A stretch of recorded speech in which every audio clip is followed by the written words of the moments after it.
Does the war really change everything? Ukrainians are often asked, what is the source of your resilience? Today we'll talk about it and how Ukrainians started to see themselves differently during the war. You're listening to the Solutions from Ukraine podcast, which is brought to you by the Rubryka media outlet. My name is Vladyslav Faraponov, I'm the co-host of this podcast. And before we start, let me remind you that you can support us at Patreon, at patreon.com/Rubryka. After you join us at Patreon, you'll be able to send questions that we address in this podcast, and also you can get a merch with solutions and Ukraine, of course.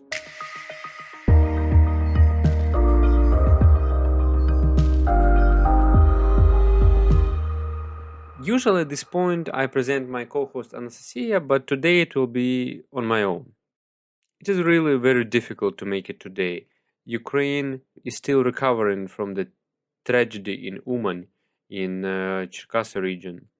The Russian missile hit the residential building, not a military object, even not in the slightest. The entire block of the residential building collapsed. 27 out of 46 apartments are ruined. It was that hard in January this year when we recorded the episode titled Ukraine Resilience Proved Russia Couldn't Win the War, after some other really profound tragedies, but we covered the stories of volunteers. And let me ask you, can you imagine how many family albums there were? Now they're all gone, but also the owners. People from Mariupol in the Donetsk region, which Russia destroyed last year and did the same to Bakhmut, in their memories they always say that they will be left without a single photo, album, or memory.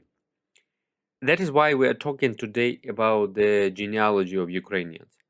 The dramatic 20th century largely erased Ukrainian family memories.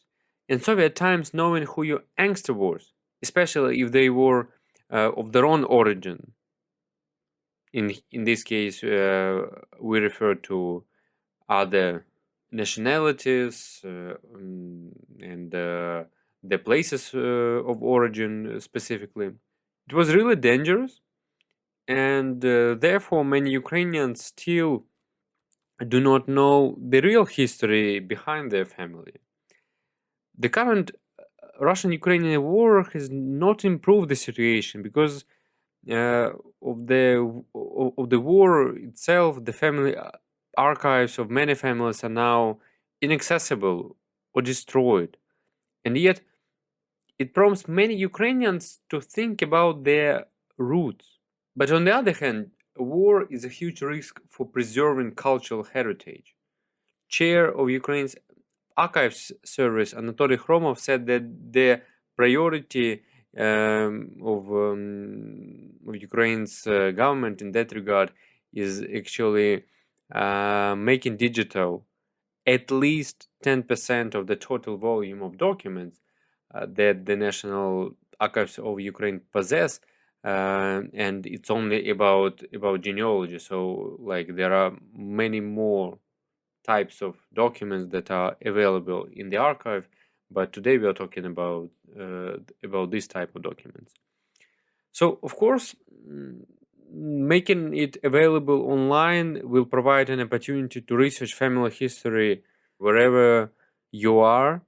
And of course, it's really important for Ukrainians. It will be important for future generations. It will be important also, in my view, to connect the people who left Ukraine or who were connected to the country even before the war, and they will be able to find their connection with Ukraine. And it's really important when it comes to promoting more support to Ukraine, and even during the war and in the post-war reconstruction period. So it is really a matter of the great significance, again, not only for Ukrainians, but to the entire world.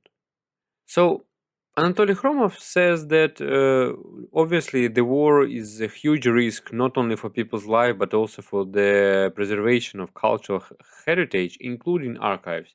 And unfortunately, we have to say that at least three of our regions' archives have been damaged, and at least one of them is completely destroyed. But it was a part of like another archive. It's not the entire account of the whole region, but it contained a lot of documents as well. One of the reasons why I'm doing this podcast on this topic is that I'm personally interested in it, and I have been doing the research over the past 6 years.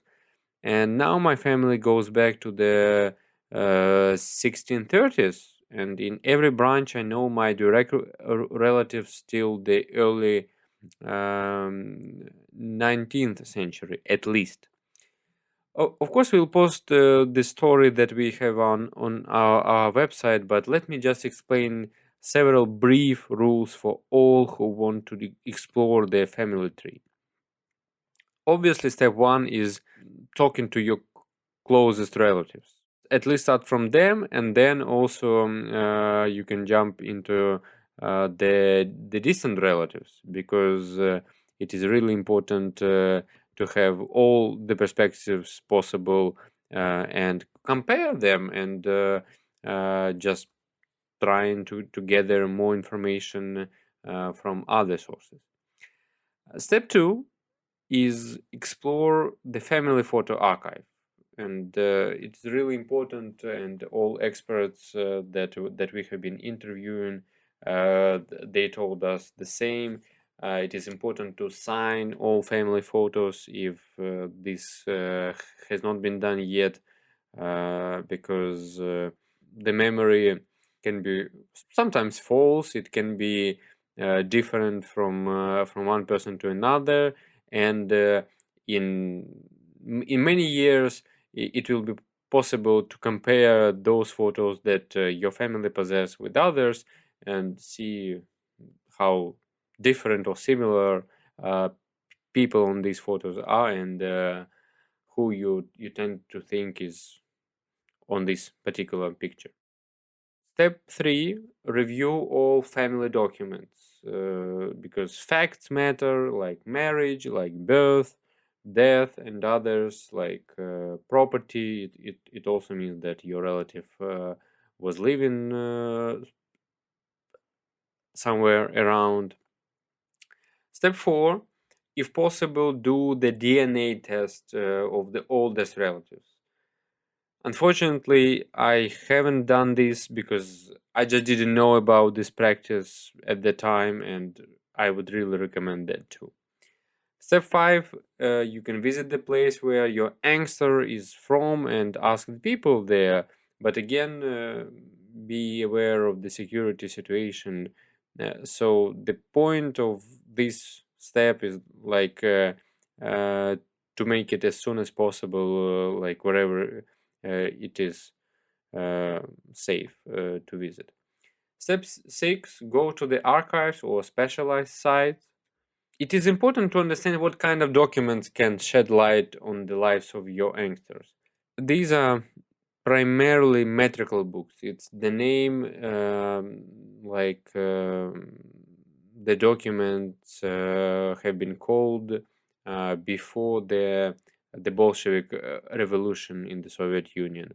So in this area, the metrical book is a number of documents about people, about their, again, life, about their marriages, about their birth, and others.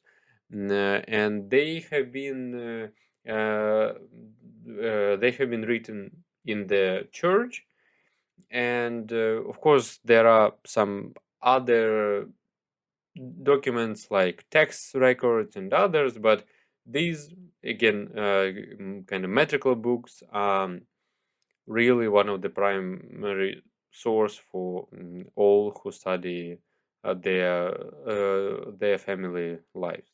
Speaking about sites, it is important that also you can use the really important site which I also use every day almost. It's called Family Search. It's a collection of I don't even exactly know like how many millions of documents are there. Definitely around 10 or something, even it can be much more. So a family search is a site, and it's an international non-profit organization. It dedicates its work to help people research their family history, and everything that you need is just to log in to this site, and you can spend nearly a lot of hours searching there, because now they have indexation, and you basically can just type the first and last name of your youngster, and select the collection that you think he or she was living there. So like in order to make your search more specific. But again, this source is really great. Speaking about some Ukraine's sources, it is also important that the Ukrainian archives are doing that, beside the fact that they are making digital copies of the documents. And right now I'm talking, for example, about the National Bank of the repressed by the Stalin regime in 1930s. There is also a site called the Victims of Holodomor of 1932 and 33. So it is really important to study those sources as well, because you never know, like if your direct relative or a distant one was spotted there. So you may wonder, like, what will all this give to you? I would say that in addition to the fact that you will definitely know your origin better, you will be able to understand the history of Ukraine better. So, like when you study family history in one way or another, you're reading books about some historical events, you are reading about some geographical areas. So you understand the conditions that your ancestors were living in, their like places, their habits, perhaps, and others. So this ultimately leads you to a completely different understanding of the country's history, like processes and others. So in general, family research is like a repair. It cannot be completed, but can only be stopped. Some researchers smile, and I can definitely assure you it is true. So it's you who decide how far you're willing to go with this research.